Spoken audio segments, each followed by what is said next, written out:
নমস্কাৰ মৰমৰ ছাত্ৰ-ছাত্ৰীসকল, মোৰ ইউটিউব চেনেললৈ তোমালোকক আজি পুনৰবাৰ স্বাগতম। আজি তোমালোকৰ বাবে ক্লাছ 7ৰ ছ'চিয়েল ছায়েন্সৰ অধ্যায় নম্বৰ 17ৰ মোগল যুগ সমাজ আৰু সংস্কৃতি নামৰ পাঠটোৰ সকলো পাঠভিত্তিক প্ৰশ্ন উত্তৰ তোমালোকৰ বাবে লৈ আহিছোঁ। মৰমৰ ছাত্ৰ-ছাত্ৰীসকল, ভিডিঅ'টো স্কিপ নকৰাকৈ লাষ্টলৈকে চাই থাকিব। অনুশীলনীত 1 নম্বৰত দিছে উত্তৰ লিখা। ইয়াৰ কোৱা নম্বৰ কুৱেশ্যনটো হৈছে চাচাৰামৰ সমাধি কোনে নিৰ্মাণ কৰিছিল? ইয়াৰ উত্তৰ হ'ব চাচাৰামৰ সমাধি শ্বেৰশ্বাহে নিৰ্মাণ কৰিছিল। খ নম্বৰ কুৱেশ্যনত দিয়া আছে আকবৰৰ দিনত অট্টালিকা সজাওঁতে বিশেষভাৱে কি ব্যৱহাৰ কৰা হৈছিল? ইয়াৰ উত্তৰত হ'ব আকবৰৰ দিনত অট্টালিকা সজাওঁতে বিশেষভাৱে ৰঙা শিলৰ গুড়ি ব্যৱহাৰ কৰা হৈছিল। গ নম্বৰ কুৱেশ্যনত দিয়া আছে তাজমহল কোন নদীৰ ওপৰত অৱস্থিত? ইয়াৰ উত্তৰ হ'ব তাজমহল যমুনা নদীৰ পাৰত অৱস্থিত। ঘ নম্বৰ কুৱেশ্যনত দিয়া আছে ময়ূৰ সিংহাসন তৈয়াৰ কৰা কাৰিকৰজনৰ নাম কি? ইয়াৰ উত্তৰ হ'ব ময়ূৰ সিংহাসন তৈয়াৰ কৰা কাৰিকৰজনৰ নাম হ'ল বেবদন খাঁ। কাৰিকৰজনৰ নাম কি? বেবদন খাঁ। ঙ নম্বৰ কুৱেশ্যনত দিয়া আছে অসমত ভক্তি আন্দোলনৰ ধাৰাটোক কি বুলি জনা যায়? ইয়াৰ উত্তৰ হ'ব অসমত ভক্তি আন্দোলনৰ ধাৰাটোক বৈষ্ণৱ আন্দোলন বুলি জনা যায়। প্ৰথম 6 নম্বৰ কুৱেশ্যনত দিয়া আছে কি দুটা ভাষাৰ সংমিশ্ৰণত উৰ্দু ভাষাৰ সৃষ্টি হৈছিল? ইয়াৰ উত্তৰ হ'ব হিন্দুস্তানী আৰু পাৰ্চী ভাষাৰ সংমিশ্ৰণত উৰ্দু ভাষাৰ সৃষ্টি হৈছিল। 2 নম্বৰ কি দিয়া আছে শুদ্ধ উত্তৰ বাছি উলিওৱা। ইয়াৰ ক নম্বৰ কুৱেশ্যনত দিয়া আছে কি ফাতেহপুৰ চিত্ৰিক অট্টালিকা নিৰ্মাণ কৰিছিল জাহাংগীৰ, আকবৰে নে বাবৰে? ইয়াৰ শুদ্ধ উত্তৰটো হ'ব এইটো আকবৰে নিৰ্মাণ কৰিছিল। ঘ নম্বৰ কুৱেশ্যনত দিয়া আছে তাজমহল নিৰ্মাণ কৰা হৈছিল ৰঙা শিলৰ গুড়িৰে নে শুদ্ধ বগা মাৰ্বলে নে ইটা চিমেণ্টেৰে? এইটো ইয়াৰ শুদ্ধ উত্তৰটো হ'ব শুদ্ধ বগা মাৰ্বলেৰে। গ নম্বৰ কুৱেশ্যনত দিয়া আছে অসমৰ ভক্তি আন্দোলনৰ গুৰি ধৰোঁতা আছিল ৰামানন্দ, গুৰু নানক নে শংকৰদেৱ? ইয়াৰ উত্তৰ হ'ব শংকৰদেৱ। ঘ নম্বৰ কুৱেশ্যনত দিয়া আছে মোগল চিত্ৰশিল্পই চৰম উৎকৰ্ষ সাধন কৰিছিল জাহাংগীৰ, শ্বাহজাহান নে ঔৰংজেবৰ দিনত? এইটো জাহাংগীৰৰ দিনত। উত্তৰ হ'ব জাহাংগীৰ। তাৰপিছত ঙ নম্বৰ কুৱেশ্যনত দিয়া আছে তুৰ্কী ভাষাৰ তুৰ্কক ই বাবৰি নামৰ আত্মজীৱনীখনৰ ৰচক আছিল বাবৰ। 3 নম্বৰ দিছে খালী ঠাই পূৰ কৰা। ইয়াৰ ক নম্বৰ কুৱেশ্যনত দিয়া আছে পানিপথৰ কাবুলবাগ আৰু চম্বলৰ জুমা মছজিদৰ বাবৰে নিৰ্মাণ কৰিছিল।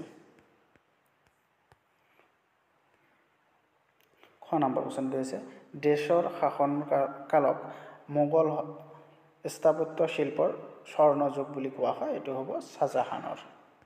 উত্তৰ হ'ব শ্বাহজাহানৰ শাসনকালত মোগল স্থাপত্যৰ শিল্পৰ স্বৰ্ণযুগ বুলি জনা যায়। ঘ নম্বৰ কুৱেশ্যনত দিয়া আছে জাহাংগীৰৰ দিনত দেশ শিল্পৰ চৰম বিকাশ হৈছিল। ইয়াৰ উত্তৰ হ'ব ক্ষুদ্ৰ চিত্ৰশিল্পৰ চৰম বিকাশ হৈছিল। ঘ নম্বৰ কুৱেশ্যনত দিয়া আছে আকবৰৰ দিনত প্ৰকাশ পোৱা অভিধানখনৰ নাম কি? ইয়াৰ উত্তৰ হ'ব পাৰ্চী প্ৰকাশ। অভিধানখনৰ নাম পাৰ্চী প্ৰকাশ। নম্বৰ দিয়া আছে অসমৰ বৈষ্ণৱ আন্দোলনৰ ধাৰাটোক মুখ্য প্ৰৱৰ্তক আছিল শ্ৰীমন্ত শংকৰদেৱ। 4 নম্বৰত দিয়া আছে 50টামান শব্দৰ ভিতৰত উত্তৰ লিখা। ইয়াৰ ক নম্বৰ কুৱেশ্যনত দিয়া আছে এজন চিত্ৰকৰ আৰু সমালোচক হিচাপে জাহাংগীৰে ভাৰতীয় চিত্ৰকলাৰ কেনেদৰে পৃষ্ঠপোষকতা কৰিছিল? ইয়াৰ উত্তৰ হ'ব মোগল চিত্ৰশিল্পই চৰম উৎকৰ্ষ সাধন কৰিছিল জাহাংগীৰৰ শাসনকালত। জাহাংগীৰ নিজে এজন চিত্ৰপ্ৰেমী আছিল।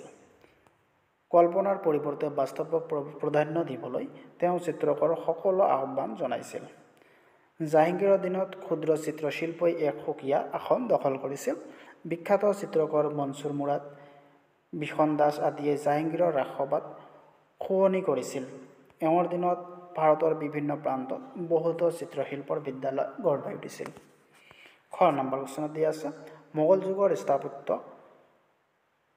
কলা সংস্কৃতিৰ শাহজাহানৰ অৱদান ইয়াৰ উত্তৰ হ'ব মোগল যুগৰ ভাৰত স্থাপত্য শিল্পৰ এক বৃহৎ অংশৰ পৃষ্ঠপোষক আছিল মোগল সম্ৰাট শাহজাহান শাহজাহানৰ শাসনকালত মোগলৰ স্থাপত্য শিল্পৰ বিকাশে চূড়ান্ত শিখৰ আহৰণ কৰিছিল তেওঁৰ সৌন্দৰ্য সাধক আছিল শাহজাহানৰ ৰাজত্বকালত কলা সংস্কৃতিৰ যোগেদি নদন-বদন হৈ পৰিছিল বাবে এই কালছোৱাক মোগল স্থাপত্যৰ স্বৰ্ণযুগ বুলি কোৱা হয় কিন্তু স্থাপত্য ভাস্কৰ্য নিৰ্মাণত মুক্ত হস্তে খৰচ কৰি শেষৰ ফালে তেওঁ সৰ্বস্ব হৈ পৰিছিল শাহজাহানে নিৰ্মাণ কৰা তাজমহল তেওঁৰ পত্নী প্ৰেমৰ অমৰ সাক্ষী শাহজাহানৰ দিনৰ নিৰ্মাণ কাৰ্যৰ মাৰ্বলৰ ব্যাপক ব্যৱহাৰ হৈছিল শাহজাহানৰ সৎ বগা মাৰ্বলেৰে নিৰ্মাণ কৰা হৈছিল ইয়াৰ অপূৰ্ব কাৰুকাৰ্য মাৰ্বলৰ মনোৰম সৌন্দৰ্য যমুনাৰ পাৰত অপৰূপ দৃশ্যই এই সকলোবোৰেই তাজমহলক এক অন্যান্য মাত্ৰা প্ৰদান কৰিছে পৃথিৱীৰ ৭টা আচৰিত বস্তুৰ ভিতৰত তাজমহলো এটা আগ্ৰাৰ দুৰ্গৰ ভিতৰত শাহজাহানে বহুত অট্টালিকা সজাইছিল তাৰ ভিতৰত মতি মছজিদ আৰু দেৱানী আম বিখ্যাত আছিল শাহজাহানবাদৰ নামেৰে সম্পূৰ্ণ মাৰ্বলেৰে কাৰিকাৰ্যৰে তেওঁ এখন অপূৰ্ব চহৰ নিৰ্মাণ কৰিছিল শাহজাহানবাদ তেওঁ চালে চকুৰোৱা জুমা মছজিদটো সজাইছিল শাহজাহানে আজমিৰতো ভালেমান স্থাপত্য নিৰ্মাণ কৰি শিল্প প্ৰীতিৰ চিনাকি দিছিল পৃথিৱী বিখ্যাত ময়ূৰ সিংহাসন শাহজাহানৰ দিনতে সাজি উলিওৱা হৈছিল দুষ্প্ৰাপ্য হীৰা মুকুতা পন্না আদিৰে সুসজ্জিত সিংহাসন দেখাত এখন খাটৰ দৰে আছিল অৱশ্য এই সিংহাসন নদীৰ চাহে ভাৰত আক্ৰমণ কৰি মোগলসকলৰ পৰা কাঢ়ি লৈ গৈছিল গ নম্বৰ কুৱেশ্যনত দিয়া আছে আকবৰৰ ধৰ্মনীতি মোগল যুগক কেনেদৰে প্ৰভাৱিত কৰিছিল ইয়াৰ উত্তৰ হ'ব সম্ৰাট আকবৰ এজন গোড়া মুছলমান হ'লেও ধৰ্মৰ ক্ষেত্ৰত তেওঁ এক উদাৰ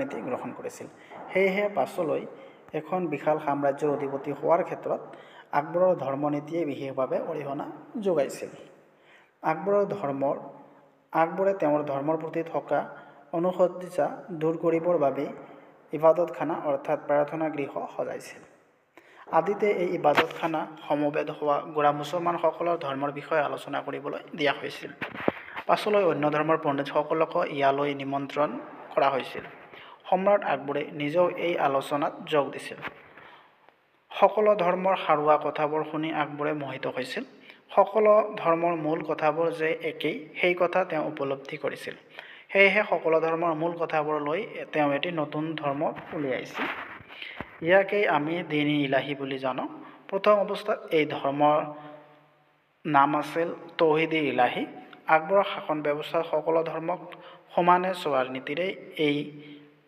তেওঁ দিন-ই ইলাহীক প্ৰয়োগ কৰিছিল আন ধৰ্মৰ মানুহক ধৰ্মৰ স্বাধীনতা দিয়াত তেওঁৰ ধৰ্মনীতিৰ এক প্ৰাধান্য বৈশিষ্ট্য আছে গ নম্বৰ কুৱেশ্যনত দিয়া আছে মোগল যুগৰ কেইগৰাকীমান উল্লেখযোগ্য মহিলাৰ নাম ইয়াৰ উত্তৰ হ'ব মোগল যুগৰ কেইগৰাকীমান উল্লেখযোগ্য মহিলাৰ নাম হৈছে গুলবদন বেগম নুৰজাহান বেগম জাহানাৰা ৰৌচনাৰা মমতাজ মহল যোধাবাই মানবাই জগত গোসাঁই ইত্যাদি 5 নম্বৰত দিয়া আছে মোগল যুগৰ ভাৰতৰ স্থাপত্যসমূহৰ চিত্ৰ সংগ্ৰহ কৰি এটি এলবাম প্ৰস্তুত কৰা এইটো হৈছে নিৰ্মাতা আৰু মঠ মন্দিৰসমূহ কোচ ৰজা নৰনাৰায়ণৰ ৰাজত্বকালত নিৰ্মাণ হোৱা হয়গ্ৰীৱ মাধৱ মন্দিৰ কোনে নিৰ্মাণ কৰিছিল নৰনাৰায়ণে তাৰপিছত আহোম স্বৰ্গদেউ শিৱসিংহৰ দিনত তেখেতৰ পত্নী ফুলেশ্বৰীৰ দ্বাৰা শিৱসাগৰত নিৰ্মিত শিৱদৌল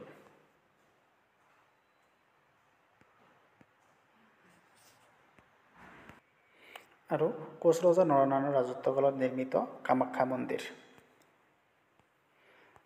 তাৰপিছত দিয়া আছে তলত দিয়া ছবিবোৰৰ ওপৰত তোমাৰ নিজৰ বহীত 10টাকৈ বাক্য লিখা কামাখ্যা হুমায়ুন সমাধি কুতুব মিনাৰ আৰু মুদ্ৰা কামাখ্যাৰ বিষয়ে তোমালোকে এনেদৰে লিখিবা কামাখ্যা মন্দিৰ হৈছে অসমৰ গুৱাহাটীত অৱস্থিত হিন্দু ধৰ্মৰ এক প্ৰাচীন ধৰ্ম গোটেই ভাৰততে ব্যাপ্ত হৈ থকা মুঠ 51খন দেৱীপীঠৰ মাজৰ অন্যতম গুৰুত্বপূৰ্ণ পীঠ হৈছে কামাখ্যা মন্দিৰ নীলাচল পাহাৰত অৱস্থিত কামাখ্যা দেৱীৰ এই মন্দিৰকে অসমৰ সবাতোকৈ প্ৰসিদ্ধ আৰু প্ৰভাৱশালী মন্দিৰ বুলি ভবা হয়। অতি প্ৰাচীন কালৰে পৰাই অসমৰ ইতিহাসৰ ৰাজনৈতিক আৰু ধাৰ্মিক দুয়ো দিশতেই শক্তি উপাসনাৰ কেন্দ্ৰস্থল কামাখ্যাই অতিশয় গুৰুত্বপূৰ্ণ প্ৰভাৱ বিস্তাৰ কৰি আহিছে। তাৰপিছত হুমায়ুন সমাধিৰ বিষয়ে এনেকৈ লিখিবা। হুমায়ুন সমাধি হ'ল মোগল সম্ৰাট হুমায়ুনৰ সমাধিক্ষেত্ৰ। 1562 খ্ৰীষ্টাব্দত হুমায়ুনৰ পত্নী হামিদা বেগম বানু এই সমাধিস্থল নিৰ্মাণ কৰিছিল। কোনে নিৰ্মাণ কৰিছিল? হুমায়ুনৰ পত্নী হামিদা বেগম বানুৱে। এইটো নক্সা প্ৰস্তুত কৰিছিল পাৰ্চী স্তূপবিধৰ মিৰাক মিৰ্জা গিথানে।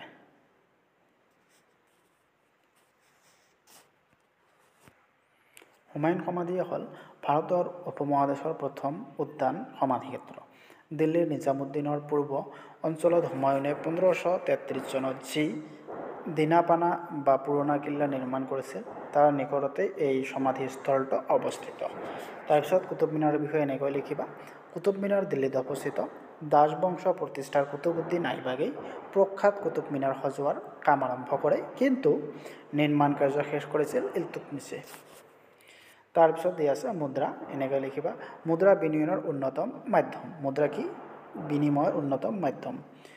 বৈদিক যুগত মুদ্ৰা মাৰোৱা প্ৰচলন হৈছিল। বৈদিক যুগত মুদ্ৰাৰ প্ৰচলন নাছিল। সৰহভাগ প্ৰাচীন ভাৰতীয় মুদ্ৰা ৰূপৰ আছিল। মোগল সম্ৰাটসকলে ৰূপ, ব্ৰঞ্জ, তাম আৰু সোণৰ মুদ্ৰা ব্যৱহাৰ কৰিছিল।